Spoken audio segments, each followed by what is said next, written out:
Hey guys, நம்ம இதில் பற்றி பார்க்குறோம் அப்படின்னு சொல்லி கேட்டிங்கன்னா, அட்டாக் ஆன் டைட்டன் போன வருஷம் நவம்பர் 4ஆம் தேதி வந்துட்டு எண்டிங்க்கு வந்துருந்துச்சு. ஸோ இந்த கடைசி எபிசோட பார்த்துட்டு பல ஃபேன்ஸ் வந்துட்டு அட்டாக் ஆன் டைட்டன் ஃபேன்ஸ்க்கு அது பிடிக்கலன்னு தான் சொல்லி ஆகணும். பிகாஸ் அட்டாக் ஆன் டைட்டன் அப்படிங்கிற ஃப்ரான்ச்சைஸ் வந்துட்டு ஸ்டார்ட் பண்ணும்போதே வந்துட்டு ரிவெஞ்ச் ஸ்டோரி மாதிரி தான் வந்துட்டு ஸ்டார்ட் பண்ணாங்க. ஆனால் நம்ம எண்டிங்கில் வந்துட்டு எப்படி எண்டிங் பண்ணியிருந்தாங்கன்னா, ஏரன் ஏகர் வந்துட்டு சாகிற மாதிரி தான் எண்டிங் பண்ணியிருந்தாங்க. அது வந்துட்டு பல ஃபேன்ஸுக்கு பிடிக்கல. இருந்தால் நம்ம ஸ்டூடியோ வந்துட்டு அதை அப்படியே தான் வச்சுருக்காங்க. பட் நம்ம வந்துட்டு அந்த எண்டிங்கை பற்றி இந்த வீடியோ பார்க்க போகிறது கிடையாது. Why Attack on Titans the greatest anime அப்படிங்கிற மாதிரி வந்துட்டு சொல்கிறாங்க அப்படின்னு சொல்லிட்டு தான் நம்ம வந்துட்டு பார்க்க போகிறோம். வாங்க வீடியோக்குள்ளே போயிடலாம்.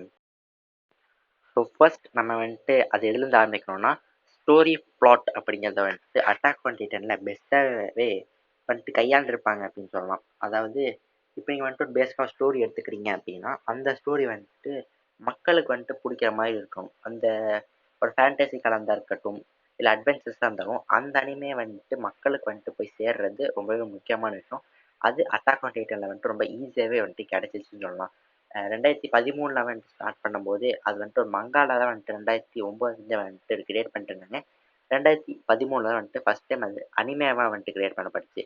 அப்படி கிரியேட் பண்ணப்பட்ட அந்த அட்டாக் ஆன் டைட்டன் பல ஃபேன்ஸ் கிட்ட வந்துட்டு நல்ல வந்துட்டு வரவேற்பை கிடைச்சிருந்தாலும், அட்டாக் ஆன் டைட்டனோட ஃப்ரான்ச்சைஸ் வந்துட்டு மிகப்பெரிய அளவில் வந்துட்டு கொஞ்ச நாள் கழிச்சு பூம் ஆச்சு. அதை பார்த்து அந்த கிரியேட்டர்ஸ்க்கே வந்துட்டு பயங்கர ஆச்சரியமாக இருந்துச்சு. பிகாஸ் இந்த மாதிரியான ஒரு அனிமையை வந்துட்டு இவ்வளோ ஒரு ஃபேன் பேஸ் வந்துட்டு கிரியேட் பண்ணியிருக்கா அப்படிங்கிறது. ஏன் அப்படின்னா, ஃபர்ஸ்ட் ஒரு 3 சீசன் வரைக்குமே வந்துட்டு கதையை வந்துட்டு ரொம்ப பயங்கரமாக ஃபோக்கஸ் பண்ணியிருப்பாங்க. அந்த ஸ்டார்டிங் வந்துட்டு நல்லா இருந்தால் தான் ஒரு அனிமேக்கு அதோடைய கோயிங் சைடு வந்துட்டு ரொம்ப நல்லாயிருக்கும். அது போகிற விதத்தில் வந்துட்டு அது போனால் தான் அந்த கதை வந்துட்டு நல்லா இருந்தால் தான் மக்களுமே அது நிறைய வந்துட்டு விரும்பி பார்க்க ஆரம்பிப்பாங்க. மொதல் 3 சீசன் வந்துட்டு அது நல்லாவே கொண்டு போனதுனால தான் மக்களுமே அதை வந்துட்டு ரொம்ப ரசித்து பார்க்க ஆரம்பிச்சாங்க. லிட்டில் அந்த ஹீரோ எரன் ஏகர் அப்படிங்கிறவர் வந்துட்டு மொதல் 3 சீசன் வந்துட்டு இருக்காரா அப்படிங்கிறது வந்து நிறைய பேருக்கு தெரியாது. அந்த அளவுக்கு வந்துட்டு ஸ்டோரி பேஸ்டாக வந்துட்டு அதை கொண்டு போயிருப்பாங்க. அடுத்த சீசன் எல்லாமே பார்த்தீங்கன்னா, அந்த 4வது சீசன்லேருந்து வந்துட்டு ஏரன் ஏகரோட சம்பவங்கள் தான் வந்துட்டு முக்கால்வாசி ஃபுல் அண்ட் ஃபுல்லே வந்துட்டு அதில் இருக்கும். அவர் வந்துட்டு ஒரு ஒன் மேன் ஆர்மியாக வந்துட்டு மார்லியாவை போய் அட்டாக் பண்ணுறது, இப்படி பல விஷயங்களை வந்துட்டு அவர் செய்வார். இதுவே வந்துட்டு அட்டாக் ஆன் டைட்டனோட ஸ்டார்டிங் பாயிண்ட் வந்துட்டு நல்ல ஒரு ஹோல்டப்பாக வந்துட்டு இருந்துச்சுன்னு சொல்லலாம். 2வது விஷயம் என்ன அப்படின்னு சொல்லி கேட்டிங்கன்னா, அதோடைய ட்விஸ்ட் அண்ட் டர்ன்ஸ். நீங்கள் வந்துட்டு இப்போ ஒரு அட்டாக் ஆன் டைட்டன் வந்துட்டு நீங்கள் வந்துட்டு ஸ்டார்ட் அப் பண்ணுறீங்க அப்படின்னா, ஒரு ட்விஸ்ட் நீங்கள் வந்து முடிச்சு உட்காந்தீங்க அப்படின்னா அடுத்த ட்விஸ்ட் வந்துட்டு அதுக்குள்ளேயுமே வந்துடும். அந்த ட்விஸ்ட் முடிச்சு உட்காரும்போது ஆனால் அதுக்குள்ளேயுமே அடுத்த ட்விஸ்ட் அப்படிங்கிற மாதிரி வந்துட்டு ட்விஸ்ட்குள்ளேயே வந்துட்டு கொண்டு போயிட்டு இருப்பாங்க. திடீர்னு பார்த்து நம்ம இறன் ஏகர் வந்துட்டு அட்டாக் டைட்டன் வந்துட்டு வருவார். அது முடிச்சதுக்கப்புறம் தான் ஃபவுண்டிங் டைட்டன் அப்படிங்கிற ஒருத்தர் இருக்காங்க அப்படிங்கிற வந்துட்டு தெரிவிப்பாங்க. இப்படி பல விஷயங்கள் வந்துட்டு ட்விஸ்ட் அப்படிங்கிற மாதிரி கொண்டு போயிட்டு இருக்காது. அந்த அனிமையை வந்துட்டு அடுத்த ட்விஸ்ட் வரும் அப்படிங்கிற வந்துட்டு சால்வ் பண்ணுற மாதிரியே வந்துட்டு கொண்டு போயிருப்பாங்க. 4வது விஷயம் என்ன அப்படின்னு சொல்லி கேட்டிங்கன்னா, எமோஷன் அப்படிங்கிற வந்துட்டு நம்ம அட்டாக் ஆன் டைட்டனில் பயங்கரமாக வந்துட்டு ஒர்க் அவுட் ஆகிருக்கும். எப்படின்னு சொல்லி கேட்டிங்கன்னா, எக்ஸாம்பிளுக்கு இப்போ அவெஞ்சர்ஸ் எண்ட் கேம் படம் பார்க்குறீங்க. அந்த படத்தில் எண்டிங்கில் வந்துட்டு நம்ம டோனி ஸ்டார்க் ஸ்னாப் போட்டு அவரே வந்துட்டு சாக்ரிஃபைஸ் பண்ணி அவர் வந்துட்டு மொத்த யூனிவர்ஸையுமே காப்பாற்றுவார். அதே மாதிரி தான் வந்துட்டு லோக்கி சீசன் 2லேயுமே வந்துட்டு ஃபைனல் சிக்ஸ்த் எபிசோடில் வந்துட்டு நம்ம லோக்கி கடைசியில் அந்த த்ரோனில் வந்துட்டு அவர் போய் உட்காரும்போது நமக்கு எல்லாருக்குமே ஃபீலிங் வந்திருக்கும். அந்த ஃபீலிங் வந்துட்டு நம்ம இறநேக்கர் சாகும்போதுமே வரும். பட் இதை வந்துட்டு டிஃப்ரென்ஸ் என்ன அப்படின்னு சொல்லிட்டு நம்ம லோக்கி வந்துட்டு அத்தனை நாள் வில்லனாக இருந்தாலும் அவர் வந்துட்டு சாக்ரிஃபைஸ் பண்ணவர் வந்துட்டு ஒரு ஹீரோவாக வந்துட்டு சாக்ரிஃபைஸ் பண்ணுவார். நம்ம டோனி ஸ்டார்க்குமே வந்துட்டு ஒரு ஹீரோவாக வந்துட்டு சாவார். பட் நம்ம இறநேகரை வந்துட்டு சாகும்போது கிட்டத்தட்ட 80% ஆஃப் ஹியூமனிட்டியை வந்துட்டு அழிச்சிட்டு அதுக்கப்புறம் தான் வந்துட்டு சாவார். லிட்டரலி வில்லனாக வந்துட்டு சாவாருங்க. அப்படி ஒரு வில்லனுக்குமே வந்துட்டு ஒரு ஃபீலிங் அப்படிங்கிற வந்துட்டு கொண்டு வந்திருப்பாங்க. அந்த சாவுக்கு ஒரு நல்ல டச்சுமே தந்திருப்பாங்கன்னு சொல்லலாம்.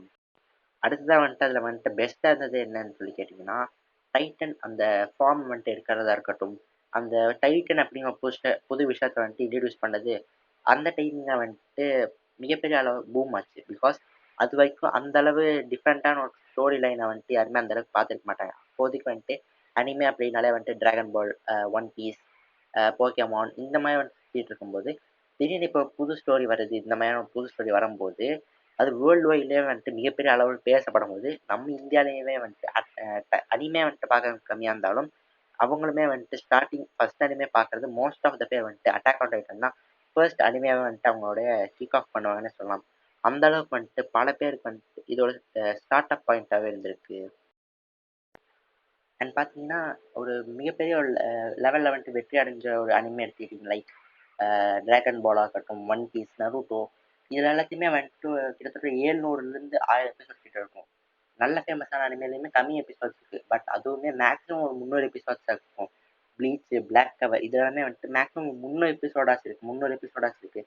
பட் நம்ம அட்டாக் ஆன் டைட்டனில் இருக்க எபிசோட்ஸ் வந்துட்டு ஃபைனல் எபிசோடை வந்துட்டு கணக்கெடுத்தீங்கன்னா அப்படின்னாலே 89 எபிசோட் தான் இருக்குது. லிட்டரலி ஒரு 100 எபிசோட் கூட வந்துட்டு அது ஃபினாலே வந்துட்டு முடிக்கலை. அந்தளவு கம்மியான ஒரு ஃப்ரான்ச்சைஸ் வந்துட்டு 10 வருஷம் வந்துட்டு அவங்க கொண்டு போயிருக்கதே வந்துட்டு பெருசு அப்படின்னு பல பேர் சொன்னாலும், இந்த அனிமே வந்துட்டு ஏன் பார்க்குறீங்க? வெறும் 89 எபிசோட் தான் இருக்குது. இதுக்கே வந்துட்டு இவ்வளோ ஃபேன் பேஸ் அப்படின்னு பார்க்கும்போது, அந்த எமோஷன் அண்ட் அந்த ஃபீலிங் வந்துட்டு நம்மக்கிட்ட இந்த அனிமே பயங்கரமாகவே வந்துட்டு கொண்டு வந்து சேர்க்கும். லிட்டரலி நம்மளே வந்துட்டு அந்த அட்டாக் ஆன் டைட்டன் வேர்ல்டில் வந்துட்டு வாழ்ந்தோம்னா, நம்ம என்னெல்லாம் செய்வோம்? திடீர்னு ஒரு டைட்டன் வருது நம்மளை சாவடிக்க அப்படின்னா, நம்ம இடத்துல என்ன செய்வோமோ, அதே வந்துட்டு அந்த இடத்துல காமிச்சதுனாலேயே வந்துட்டு பல பேருக்கு இந்த அனிமே ஒரு ஃபேவரட் அனிமேவுமே மாறுச்சு. அண்ட் இந்த அட்டாக் ஆன் டைட்டன்ஸ் ஃப்ரான்ச்சைஸில் வந்துட்டு ஒரு மூவியுமே வந்துட்டு முழுசாக வந்துட்டு ரிலீஸ் பண்ணலை. ஃபுல் அண்ட் ஃபுல் வந்துட்டு இந்த ஃப்ரான்ச்சைஸை அனிமே சீரீஸாக தான் வந்துட்டு அவங்க புல் பண்ணவுமே ட்ரை பண்ணியிருக்காங்கன்னே சொல்லலாம். இதுவுமே வந்துட்டு அது சக்ஸஸ்க்கு வந்துட்டு ரொம்ப முக்கியமான விஷயமா இருக்குது. ஒரு சில அனிமேஸில் வந்துட்டு எடுத்துக்கிட்டிங்கன்னா கண்டிப்பாக அதில் மூவிஸ் அப்படிங்கிறது ரிலீஸ் ஆகும். ஆனால் இதை வந்துட்டு மொத்த சாப்டர்ஸாக பிரிக்கும் போதுமே வந்துட்டு 139 சாப்டர்ஸ் தான் வந்துட்டு கிரியேட்டர்ஸ் வந்துட்டு கிரியேட் பண்ணியிருக்காங்க. அண்ட் இது அனிமேவாக வந்துட்டு அவங்க கன்வெர்ட் பண்ணும்போதுமே வந்துட்டு மொத்தம் ஒரு 6 சீசன் 89 எபிசோட்ஸ் தான் வந்துட்டு அவங்க வந்துட்டு எடுக்கவுமே செஞ்சுருக்காங்க. அண்ட் இதுதான் வந்துட்டு என்னோட thoughts. Why Attack on Titans the greatest of anime அப்படின்னு வந்துட்டு என்னோட தாட். இதை தவிர நீங்கள் வந்துட்டு அட்டாக் ஆன் டைட்டனில் நீங்கள் ஃபீல் பண்ண ஏதாவது விஷயம் இருந்துச்சு அப்படின்னா மறக்காம கீழே கமெண்ட் செக்ஷனில் கமெண்ட் பண்ணுங்கள். நான் எதாவது சொல்கிறதுக்கு மிஸ் பண்ணியிருந்தேன் அப்படின்னாலும் அதே மறக்காம கீழே கமெண்ட் செக்ஷனில் கமெண்ட் பண்ணுங்கள். மறக்காம இந்த வீடியோ உங்களுக்கு பிடிச்சிருந்துச்சு அப்படின்னா லைக் பண்ணிட்டு உங்கள் ஃப்ரெண்ட்ஸ்க்கு யாராவது ஷேர் பண்ணி விட்டுருங்க. மறக்காம நம்ம சேனலுக்கு சப்ஸ்கிரைப் பண்ணி பக்கத்தில் பெல் ஐக்கன் கிளிக் பண்ணி ஆளுங்க ஆப்ஷன் தந்தீங்க அப்படின்னா நான் போடுற வீடியோஸில் உங்களுக்கு உடனே நோட்டிஃபிகேஷனாக வந்துட்டே இருக்கும். நாளைக்கு உங்களை புது வீடியோவில் பார்க்க வரைக்கும் tata bye bye, see you.